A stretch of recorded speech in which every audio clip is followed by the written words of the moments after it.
Hello student, कैसे हैं आप? बढ़िया। चलिए आज स्टार्ट करते हैं क्लास 10th मैथमेटिक्स चैप्टर 1 जिसका नाम है रियल नंबर। रियल नंबर्स आपने क्लास 9th में पढ़ा होगा या नहीं पढ़ा है तो मेरी पिछली वीडियोस में मैंने आपको पढ़ाया है। क्लास 9th नंबर सिस्टम के नाम से वीडियोस बनी हुई हैं, क्लियर? तो उसमें आपने नंबर सिस्टम जो क्लास 9th का चैप्टर फर्स्ट था, नंबर सिस्टम में आपने natural numbers, whole numbers, integers, rational numbers and irrational numbers पढ़े थे, जिसमें आपने इवन नंबर्स ही पढ़े होंगे, ऑड नंबर्स ही पढ़े थे, prime numbers, composite numbers and coprime numbers. Clear है? तो इन सारे नंबर्स, जितने भी नंबर्स आपने अभी तक पढ़े हुए हैं, सारे नंबर्स क्या हैं? Real numbers. क्लियर है? तो आज मैं क्लास 10th में उसी के आगे आपको लेके चल रहा हूं। तो रियल नंबर्स चैप्टर है क्लास 10th मैथमेटिक्स का। उसमें सबसे पहला वर्ड आ रहा है लेमा। क्या बेटा? लेमा। लेमा क्या होता है? देखिए क्या लिखा हुआ आपकी बुक में definition. A lemma is a proven statement used for proving another statement. Lemma क्या होता है? एक प्रूवन स्टेटमेंट है जो कि प्रूव्ड है। क्लियर है? कैसा है? प्रूव्ड है। उसको प्रूव करने की जरूरत नहीं है, लेकिन उसका यूज क्या होगा? दूसरे जो स्टेटमेंट्स हैं, क्लियर है, उनको प्रूव करने में यूज होगा। मतलब लेमा एक ऐसा प्रूवन स्टेटमेंट है जिसका यूज अदर स्टेटमेंट्स को प्रूव करने में किया जाएगा। क्लियर है? तो यहां पे एक मैथमेटिशियन आ रहे हैं, यूक्लिड। यूक्लिड ने एक लेमा दिया, मतलब एक थ्योरम दी, एक स्टेटमेंट दिया। क्या स्टेटमेंट है? Euclid's division lemma. किस नाम से जाना जाता है? Euclid's division lemma. क्या कहता है Euclid division lemma? Euclid division lemma कहता है for any given integers a and b, for any two given integers a and b, कोई से भी आपके पास क्या है? क्या है? इंटीजर्स हैं, टू इंटीजर्स हैं आपके पास, जिनको अपन लोग a एंड b लिख रहे हैं। कोई से भी इंटीजर हो सकते हैं, आपको इंटीजर पता होना चाहिए। क्या हो सकता है इंटीजर? इंटीजर का मतलब होता है, हिंदी में कहते हैं पूर्णांक। पूर्णांक बोले तो पूरा अंक, पूरा अंक बोले तो पूरी डिजिट, पूरी डिजिट 1 2 3 4 5 0, एंड इन्हीं 1 2 3 4 5 की निगेटिव कर दिया जाए तो -1 -2 -3 -4 -5। क्लियर है? तो इन्हों क्या कहा जाता है? इंटीजर्स। और मैंने आपको पिछली वीडियो में बताया है कि इंटीजर्स, सारे इंटीजर्स का जो कलेक्शन होता है उसको अपन लोग एक कैपिटल लेटर जेड से डिनोट करते हैं। किससे करते हैं? जेड से डिनोट करते हैं।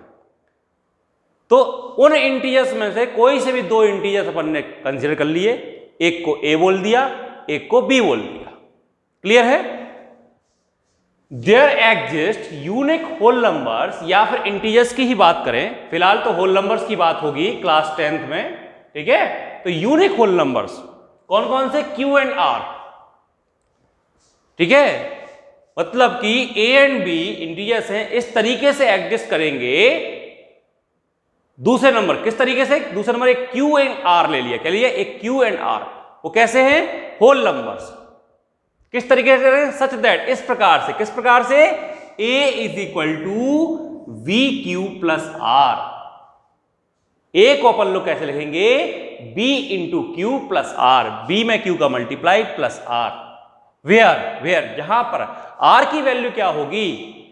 b से छोटी और 0 से बड़ी या 0 इक्वल। मतलब r इज ग्रेटर देन और equal to 0 and less than b। समझ में नहीं आ रहा है। चलिए देखते हैं बेटा, मतलब थोड़ा दिमाग लगाइए यहां पे। इन्होंने a को, एक इंटीजर है, b भी एक इंटीजर है, a को किस फॉर्म में लिख दिया, bq प्लस r में लिख दिया। q एंड r क्या है आपके, होल नंबर से। क्लियर है, q एंड r क्या है, होल नंबर से। और r की वैल्यू क्या है, तो सेकंड इंटीजर है आपका b से कम है और 0 से ज्यादा या 0 के इक्वल भी हो सकती है।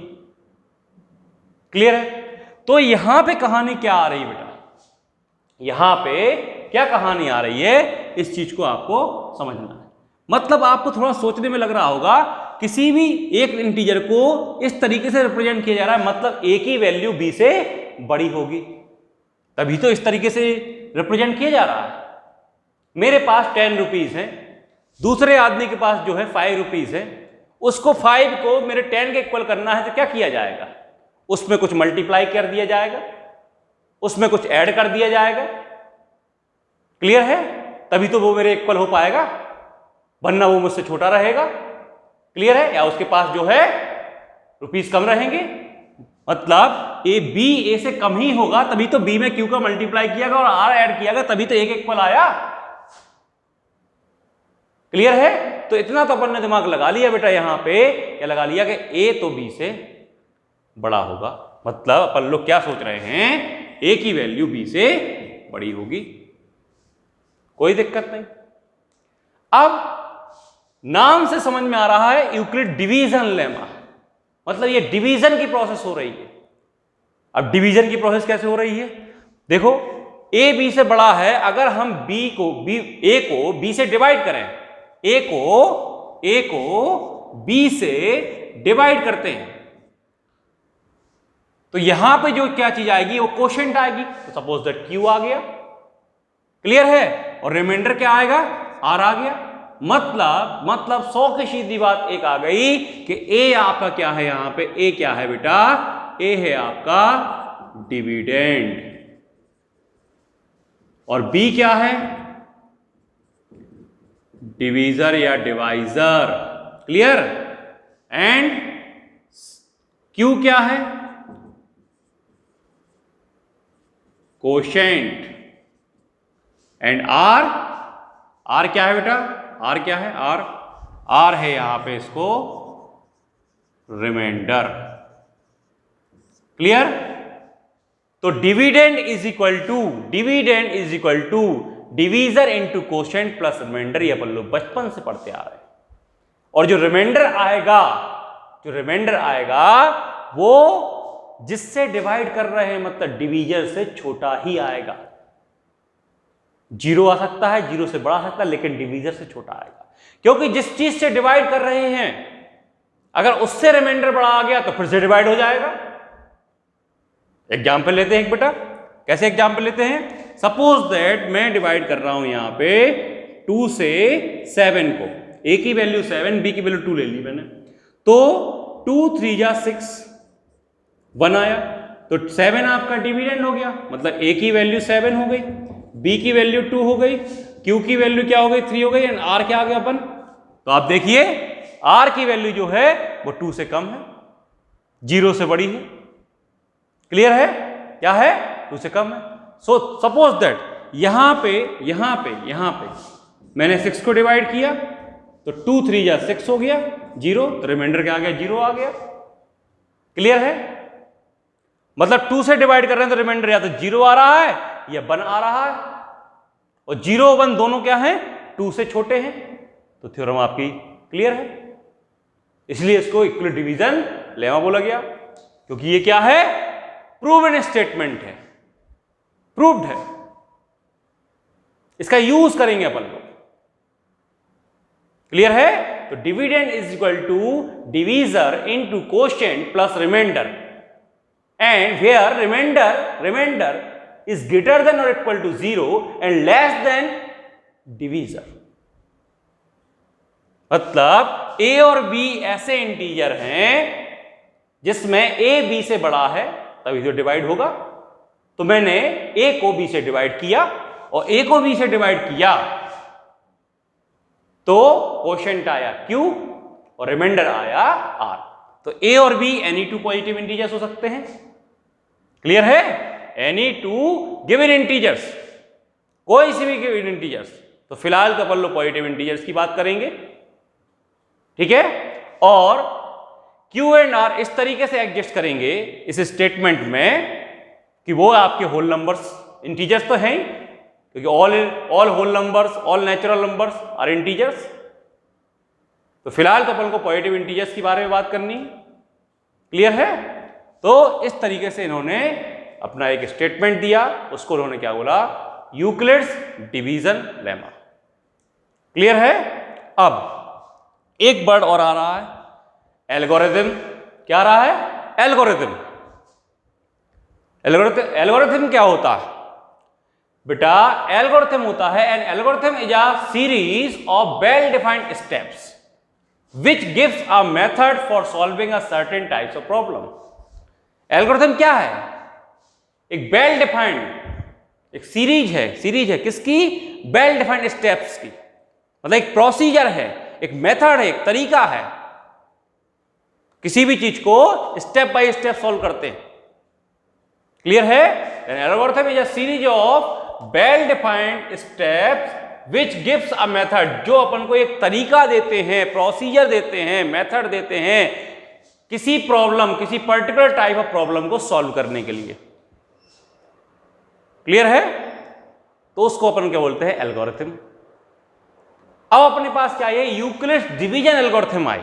मतलब जब अपन लोग, it is a technique to compute the HCF of two positive integers, मतलब दो पॉजिटिव इंटीजर्स के का अपन को एचसीएफ यदि फाइंड आउट करना हो, क्या करना हो, एचसीएफ फाइंड आउट करना हो। टू पॉजिटिव इंटीजर्स का यदि अपन लोगों को एचसीएफ फाइंड आउट करना हो तो इस टेक्निक, ये टेक्निक है यूक्लिड डिवीजन एल्गोरिथम, यूज करेंगे।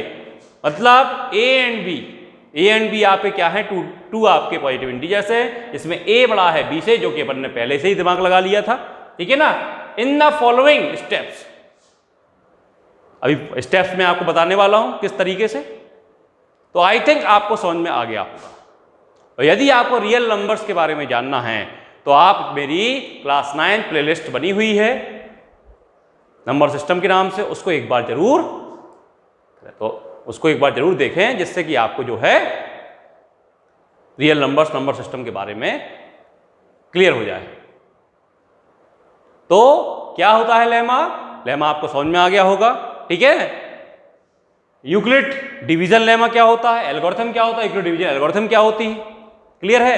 क्या कहा यूक्लिड ने अपने स्टेटमेंट में, वो आपके सामने है, क्लियर है। तो लेमा क्या है, lemma is a proven statement used for proving another statement. मतलब लेमा क्या है, एक प्रूवन स्टेटमेंट है जिसकी वजह से, जिससे अपन लोग, जिसका यूज अपन लोग अदर स्टेटमेंट को प्रूव करने में करेंगे।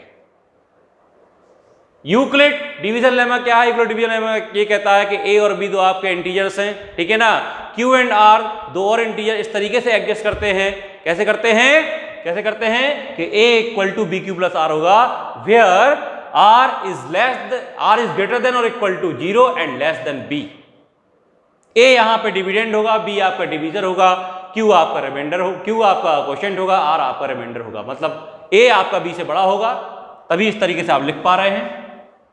तो ए को आप बी से डिवाइड करेंगे तो आपका क्वोशिएंट आएगा क्यू, रिमाइंडर आएगा आर, क्लियर है। और रिमाइंडर जो होगा वो हमेशा डिवीजर, जिससे आप डिवाइड कर रहे हैं, मतलब बी से आप डिवाइड कर रहे हैं यहां पे, तो उससे क्या होगा, कम होगा, और 0 से ज्यादा हो सकता है और 0 के इक्वल भी हो सकता है, क्लियर है। फिर एल्गोरिथम क्या है, एल्गोरिथम आपको क्या है, सीरीज है किसकी सीरीज है, वेल डिफाइंड स्टेप्स की। जो स्टेप्स कहां इस्तेमाल होते हैं, एक मेथड, एक तरीका, एक प्रोसीजर आता है,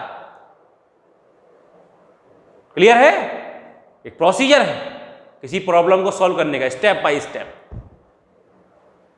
अच्छी तरीके से डिफाइंड, वेल डिफाइंड।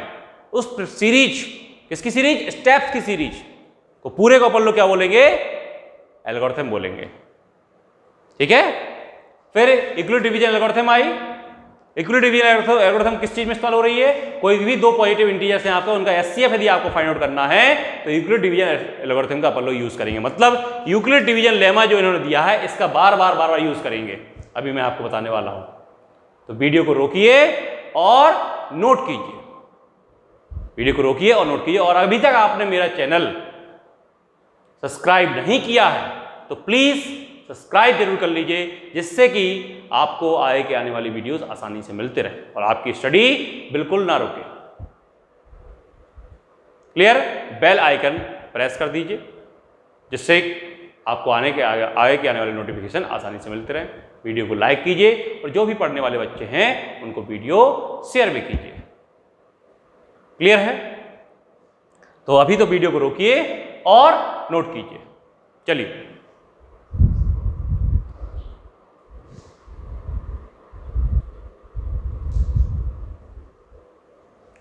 चलिए बेटा,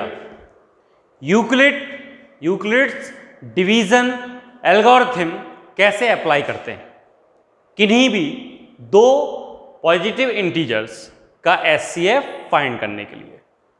क्लियर है?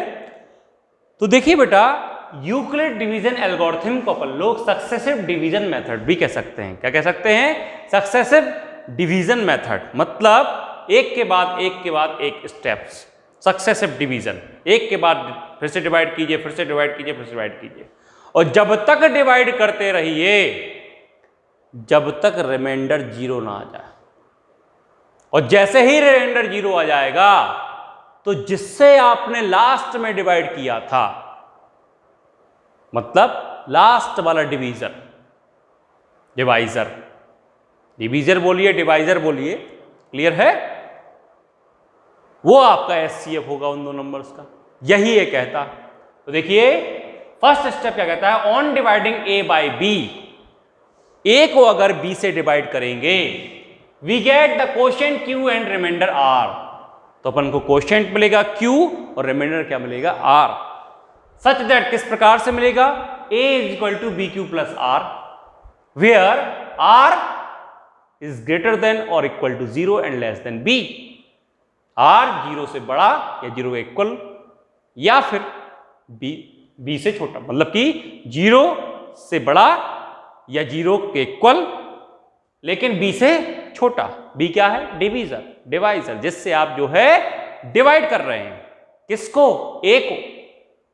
दो आपको नंबर्स मिलेंगे A and B. Condition applied. Second step में अगर आपका रिमाइंडर 0 आ जाता है, अगर आपका तुरंत रिमाइंडर 0 आ जाता है, तो डिवाइड आपने किससे किया था? बी से, मतलब डिवीजर ही आपका उन दोनों का क्या हो जाएगा? एचसीएफ हो जाएगा। तो HCF of A and B is B ही रहेगा। क्यों रहेगा? क्योंकि आपने बी से डिवाइड किया था। क्लियर है? कहानी देखिए, जैसे मैं यहां बात कर रहा हूं दो नंबर्स 2 एंड 4, कौन बड़ा है? 4 बड़ा है 2 से। क्लियर है? 4 बड़ा है 2 से। अब मेरे को इन दोनों का नंबर क्या निकालना है? एचसीएफ निकालना है। क्या निकालना है? एचसीएफ। मैं 2 से 4 को डिवाइड करूंगा, ये ए है, ये बी है। क्लियर है? डिवाइड किया, 2 2 जा 4, क्या आ गया? रिमाइंडर 0। तो बी जो था ये बी, यही इन दोनों का क्या हो जाएगा? एचसीएफ हो जाएगा। क्या हो जाएगा? एचसीएफ। तो एचसीएफ ऑफ 2 एंड 4 क्या हो जाएगा? 2। क्यों हो जाएगा? क्योंकि रिमाइंडर क्या आ गया? 0। क्या किया? बड़े नंबर को छोटे से डिवाइड किया। डिसाइड करना है हमेशा, बड़े नंबर को छोटे से डिवाइड। तो बड़ा नंबर ए, छोटा बी, तो बी ही आपका एचसीएफ होगा। कब? जब रिमाइंडर 0 हो जाएगा। क्लियर है कहानी? चलिए, अगर रिमाइंडर 0 नहीं हो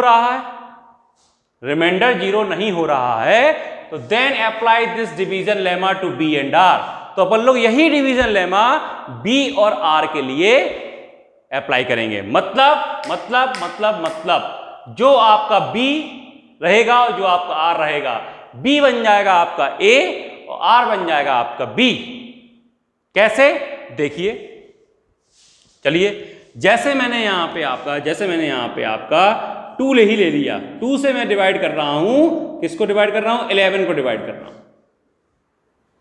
तो 2 5 या 10, 1 रिमाइंडर 0 नहीं आया। तो इन्होंने क्या बोला? फिर यही प्रोसेस किसके लिए अप्लाई करनी है, बी एंड आर, मतलब 2 और 1 के लिए अप्लाई करनी है। तो 1 तो आपका क्या हो जाएगा, मैंने कहा था बी बन जाएगा, बी मतलब डिवीजर बन जाएगा, और जो आपका डिवीजर था वो आपका डिविडेंड बन जाएगा, मतलब ए बन जाएगा। क्लियर है। अब 1 2 2, रिमाइंडर 0। तो जो लास्ट में जो यहां क्या बोला, continue the process till the remainder 0, remainder 0 तक प्रोसेस कीजिए and last divisor will be the required HCF. जो लास्ट डिवीजर होगा वो एचसीएफ होगा। तो इसको कैसे लिखेंगे, इसको कैसे लिखेंगे बेटा, इसको कैसे लिखेंगे, इसको लिखेंगे dividend A is equal to B 2 into Q plus R, मतलब ये कहानी a is equal to B Q plus R. R की वैल्यू b से छोटी, आर की वैल्यू 0 है, 2 से छोटी है। क्लियर है। इसको कैसे लिखेंगे फर्स्ट स्टेप में, देखिए a equal to B Q plus R, तो a किसको मानेंगे, डिविडेंड मतलब 11, b 2, q मतलब 5 प्लस 1, फिर रिमाइंडर 0 नहीं आया तो b एंड r, b आपका क्या हो जाएगा, a हो जाएगा, और r क्या हो जाएगा, b हो जाएगा। क्लियर है। तो b एंड r मतलब 2 क्या जाएगा, b क्या है आपका 1, क्या होगा 2 इक्वल टू 1 इंटू 2 प्लस 0। तो लास्ट जो डिवीजर होगा, लास्ट जो b होगा वो आपका एचसीएफ कहलाएगा। किसका, 2 एंड 11 का। तो क्या आएगा 1। तो एचसीएफ ऑफ 2 एंड 1 इक्वल टू 1। क्लियर है कहानी। आई थिंक आपको समझ में आ रही होगी, अभी और एग्जाम्पल्स के थ्रू आपको बताएंगे। ठीक है। तो ये आपका यूक्लिड्स डिवीजन एल्गोरिथम है, ठीक है ना, जिसको अपन लोग सक्सेसिव डिवीजन मेथड भी कहते हैं। सौ की सीधी बात ये है कि आपको 2 पॉजिटिव नंबर्स मिलेंगे, उनको आपको एचसीएफ फाइंड आउट करना पड़ेगा। क्लियर है। और किस फॉर्म में लिखना पड़ेगा आपको, a is equal to B Q plus R, क्योंकि आप जो है b को a को b से डिवाइड करेंगे, divide on dividing a by b, we get अपनों क्या मिलेगा, क्वोशिएंट मिलेगा और रिमाइंडर मिलेगा। उसको इस तरीके से लिख देंगे। अगर रिमाइंडर 0 मिल गया तो जिससे डिवाइड किया था, किससे डिवाइड किया था, b से डिवाइड किया था, तो a और b का एचसीएफ क्या हो जाएगा, b हो जाएगा। 2 और 4 का एचसीएफ क्या हो जाएगा, 2 हो जाएगा, क्योंकि 4 को 2 से डिवाइड किया और रिमाइंडर आया 0, तो 2 और 4 का एचसीएफ क्या हो जाएगा, जिससे डिवाइड किया था, किससे डिवाइड किया था, b से डिवाइड किया था, डिवीजर। क्लियर है। लेकिन नहीं आ रहा है रिमाइंडर 0, तो प्रोसेस को कंटिन्यू करेंगे। कैसे करेंगे कंटिन्यू, जो आपका इस प्रोसेस में फर्स्ट स्टेप में b था वो आपका बन जाएगा अब a, और जो r था वो बन जाएगा b, मतलब जो आपका डिवीजर था नेक्स्ट प्रोसेस में जो आपका डिवीजर था वो बन जाएगा डिविडेंड, और जो आपका रिमाइंडर था वो बन जाएगा आपका डिवीजर। क्लियर है। ऐसे ही आपकी नेक्स्ट स्टेप में जो डिवीजर होगा वो डिविडेंड बन जाएगा, जो रिमाइंडर होगा वो डिवीजर बन जाएगा। डिवाइड करते जब तक रिमाइंडर 0 ना आ जाए, और रिमाइंडर 0 आ गया तो जो लास्ट डिवीजर होगा, जैसे यहां पे last divisor is the HCF of A and B. Clear है। मतलब 2 एंड 11 एचसीएफ क्या हो जाएगा, लास्ट डिवीजर 1। आई थिंक आपको समझ में आया होगा। क्लियर है बेटा। जल्दी से अभी तक आपने चैनल सब्सक्राइब नहीं किया है तो चैनल को सब्सक्राइब जरूर कर लीजिए। क्लियर है बेटा। वीडियो को रोकिए और नोट कीजिए। चलिए वीडियो को रोकिए और नोट कीजिए।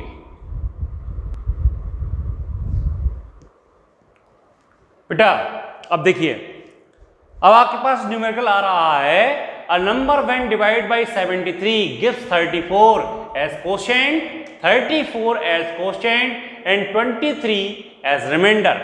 एक नंबर है जिसको अपन लोग 73 से डिवाइड करेंगे, तो जिससे डिवाइड करते हैं वो क्या हो जाएगा, डिवीजर। 34 एज अ क्वोशिएंट, क्या मिला आपको क्वोशिएंट, 34 क्वोशिएंट मिला, एंड रिमाइंडर क्या मिला, 23। तो अप्लाई करेंगे अपन लोग यूक्लिड डिवीजन लेमा। क्या होता है, a is equal to we Q plus R, where R is greater than equal to 0 and less than B. Dividend is equal to divisor into quotient plus remainder. Clear है? तो यहां पे क्या बोला गया है कि एक नंबर है, कौन है नंबर? वो ए है। किससे डिवाइड किया? बी से डिवाइड किया, मतलब 73 से डिवाइड किया। कोशेंट क्या मिला? 34, मतलब क्यू की वैल्यू कितनी हो गई? 34। रिमाइंडर क्या मिला? 23 प्लस का आपका रिमाइंडर यानी कि 23। क्लियर? तो नंबर क्या होगा? करेंगे मल्टीप्लाई। तो देखिए बेटा 34 का 73 में, तो 73 इंटू 34 करना है। 4 3 या 12, 1 कैरी, 4 7 या 28, 28 एंड 1 29, 3 3 या 9, 3 7 या 21, 2 9 9 18, 1 कैरी, 3 एंड 1 4, 2 4 8 2 4 8 2 प्लस 23, 2 3 5, 8 और 2 कितना हो गया? 10, 0 एंड 25। तो वो नंबर आपका क्या आ गया बेटा? 2505। क्लियर है? वो नंबर आपका क्या आ गया? 2505। क्लियर है? मतलब जिससे डिवाइड करेंगे वो क्या होगा? बी होगा। क्लियर? क्वोशिएंट क्या आ गया? 34 तो क्यू हो गया, और रिमाइंडर आ गया 23 तो आर हो गया। Q for quotient, R for remainder. Dividend A होता है, डिवाइजर क्या होता है? बी होता है। तो A equal to B Q plus R, तो ए की वैल्यू आपको फाइंड आउट करनी थी, तो बी क्यू प्लस आर आपने रख दिया, मल्टीप्लाई किया, 2482 आया, प्लस आपने 23, तो आंसर 2505 आपका आंसर आ गया। क्लियर है? आई थिंक आपको समझ में आया। ठीक है, वीडियो को रोकिए और नोट कीजिए जल्दी से।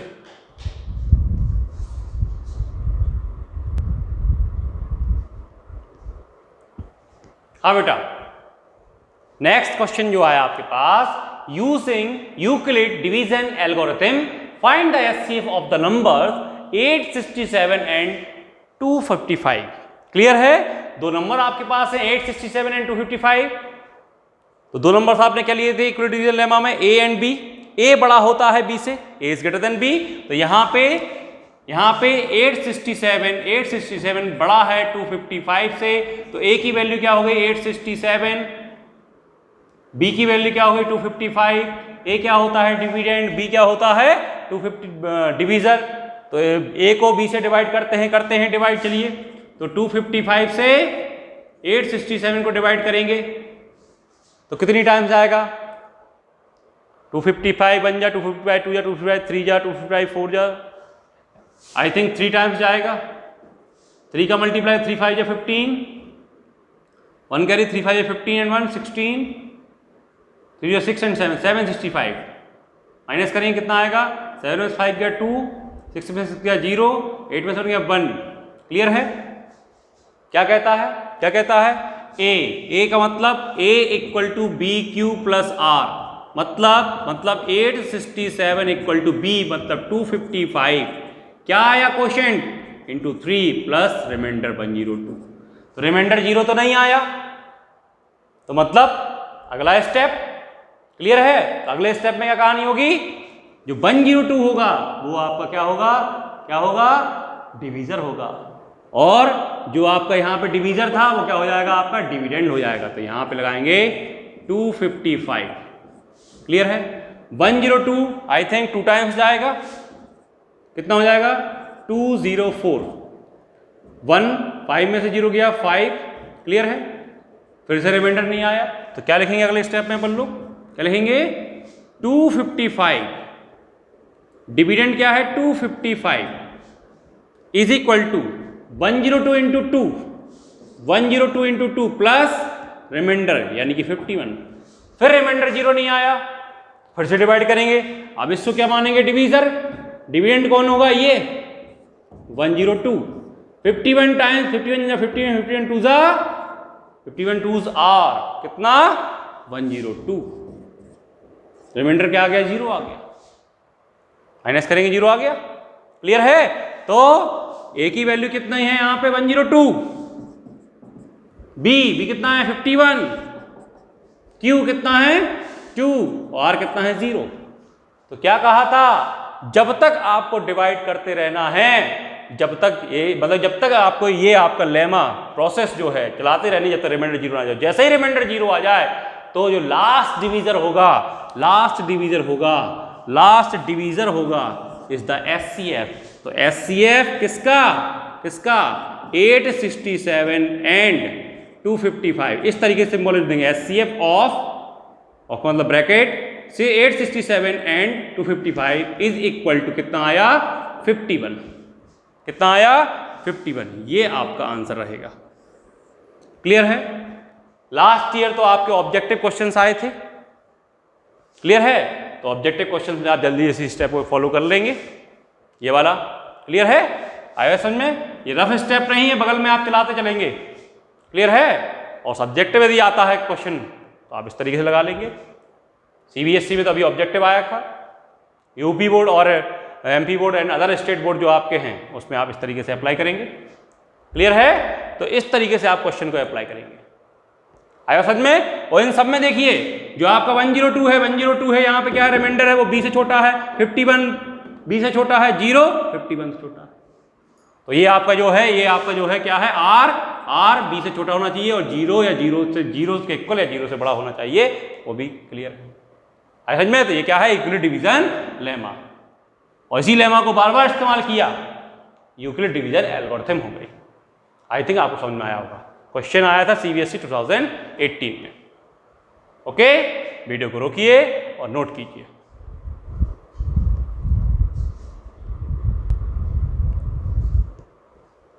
देखिए बेटा, नेक्स्ट जो क्वेश्चन आपका आ रहा है, क्वेश्चन क्या है, if the SCF of 65 and 117 can be written as 65m minus 117 find the value of m। मतलब इन दोनों के SCF को इस तरीके से लिख दिया गया है और m की वैल्यू आपसे पूछी जा रही है। ये क्वेश्चन जो है CBSE एग्जाम 2019 में आया है। क्लियर है। एंड 19 के कंपार्टमेंट में भी आया है, 19 में आया है, 19 के कंपार्टमेंट में ही आया है क्वेश्चन। क्लियर है। तो देखिए कैसे करते हैं। सबसे पहले SCF निकालेंगे अपन लोग। क्लियर है, किसका, 65 एंड 117 का। तो देखिए बेटा, अपन को पता है यूक्लिड डिवीजन लेमा क्या होता है, A is equal to VQ plus R जो है B से छोटा, 0 से बड़ा और 0 के इक्वल। क्लियर है। ये आपका यूक्लिड डिवीजन लेमा होता है। क्लियर है। अब इसमें आपको देखना है 117 जो है बड़ा है किससे, 65 से। तो A की वैल्यू कितनी हो गई 117, B की वैल्यू कितनी हो गई 65। क्लियर है। तो आप 65 से डिवाइड करेंगे किसको, 117 को कीजिए। तो 65 बन जा 65 पे 130 यानी कि 65 बन जा 65 आएगा। यहाँ पे माइनस करेंगे तो 2 आएगा, यहाँ पे माइनस करेंगे तो 5 आएगा। क्लियर है। तो रिमाइंडर 0 नहीं आया तो आप क्या लिखेंगे, A मतलब 117 is equal to B into Q 65 into 1 plus R मतलब 52। अब इसी स्टेप को दोबारा दोहराएंगे तो ये आपका डिवीजर बन जाएगा 52 और डिविडेंड क्या आएगा, जो पहले आपका डिवीजर था वो डिविडेंड के रूप में आएगा। क्लियर है। आई बात समझ में। तो यहां पे इससे डिवाइड कर 52 बन जाए 52, कितना आया 13। कितना आया 13। क्लियर है। तो देखिए A की वैल्यू क्या है यहाँ पे आप 65 मतलब 65 is equal to 52 into 1 plus remainder यानी कि 13। क्लियर है। अभी भी रिमाइंडर 0 नहीं है। क्या करेंगे फिर से। अब ये क्या हो गया आपका डिवीजर, डिविडेंड के प्लेस पे क्या आएगा 52, 13 4 जा 52, रिमाइंडर 0 आ गया। क्लियर है। तो जब रिमाइंडर 0 आ जाए तो लास्ट जो आपका डिवीजर होगा वो आपका SCF होगा। SCF means highest common factor. Clear है। In highest common factor in 117 and 65। तो कैसे लिखेंगे, डिविडेंड मतलब 52 is equal to 13 into 4 B into Q plus R यानी 0। तो ये 13 जो है SCF। तो क्या लिखेंगे, SCF of 117 and 65 is equal to 13। अब क्या बोला गया, इसका SCF जो है कैसे लिखा गया है, 65m माइनस 117। मतलब अकॉर्डिंग टू क्वेश्चन जो SCF है, SCF क्या कितना आया 13 और HCF किस रूप में लिखा गया 65m minus 117 equal to 13। Clear है? HCF आपका 13 आया और HCF आपको ये दिया गया है, तो m की वैल्यू निकालना है तो 65m 117 को उस साइड ट्रांसपोजिशन कर देंगे तो 13 प्लस 117 हो जाएगा, तो 65m इज इक्वल टू, इनको ऐड करेंगे कितना आएगा 130, तो m की वैल्यू फाइंड करना है तो 130 65 अपॉन में जाएगा 65 बन जा 65 एंड 65 2 जा 130, तो m की वैल्यू क्या आई बेटा यहाँ पे 2, क्या आई m की वैल्यू 2। तो ये क्वेश्चन ऑब्जेक्टिव टाइप क्वेश्चन में आ सकते हैं आपके 1 मार्क्स में 2 मार्क्स में। क्लियर है? तो आपको ये ध्यान रखना है, यूक्लिड डिवीजन लेमा ये है आपका। ओके, आई थिंक आपको समझ में आ रहा होगा। इसी तरीके से बहुत सारे क्वेश्चन मैं आपको लेके आने वाला हूं, और आपके लिए जो भी क्वेश्चन बोर्ड एग्जाम में पिछले आए हुए हैं वो भी आपको यहाँ पे कराए जाएंगे, एनसीईआरटी क्वेश्चंस कराए जाएंगे विद और भी आपके जो क्वेश्चंस हैं यहाँ पे करवाए जाएंगे। क्लियर है? तो अभी तक आपने चैनल को सब्सक्राइब नहीं किया है तो जरूर कर लीजिए बेटा, बेल आइकन प्रेस कर दीजिए, वीडियो को लाइक कीजिए एंड वीडियो को शेयर कीजिए, और मेरा पढ़ाना यदि अच्छा लग रहा हो तो जो भी पढ़ने वाले बच्चे हैं उनको भी आप ये बताइए कि मिस्टर विनय द्विवेदी द्रोणा कोचिंग इंस्टीट्यूट नाम का एक चैनल है जिसमें आपको मैथमेटिक्स एंड फिजिक्स की फ्री क्लासेस सब्सक्रिप्शन करने के लिए कोई भी पैसा नहीं लिया जाएगा। फ्री क्लासेस आपको प्रोवाइड करवाई जा रही है विद कॉन्सेप्चुअल, छोटी छोटी चीजों के बारे में भी आपको यहां पे बताया जाएगा जो सीधे आपके माइंड में फीड हो जाएंगे और बार बार दोहराई जाएंगी, जिससे आपको अच्छी तरीके समझ में आ जाए। आई थिंक आपको अच्छी तरह से समझ में आया होगा। क्लियर है? वीडियो को रोकिए और नोट कीजिए। क्लियर है? Thank you.